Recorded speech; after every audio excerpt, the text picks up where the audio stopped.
আইন বা শুনাহি বে বাট হুজুর গেলা হল শেষদার মাঝে ভালে তুই আজ আইলা এই হারাম দাদা ফির কইলাম না আমি হুজুর না যাবি মন তাজর হ্যাঁ ও কোন জায়গা থেকে মাতলা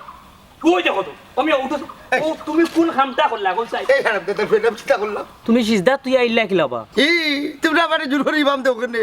তুমি কি তা হুজুর নাই জানে ওলা করে হারাম দাদার ফুয়ারে বক্সিট মারি ওখানে লও বাকুল দিতাম অত সময় ধরে কিতাব বুঝাইছিলাম তোমার রে দূর মিয়া তুমি ফারতে না যখন আগে হইতা নি মিয়া এইগুলা মনে করে তোমরা 500 বার করে বুঝাইছি আমি বিয়া যাইতাম আমার প্রেমিকার বিয়া মন তাজর তুই পিনছি ওবা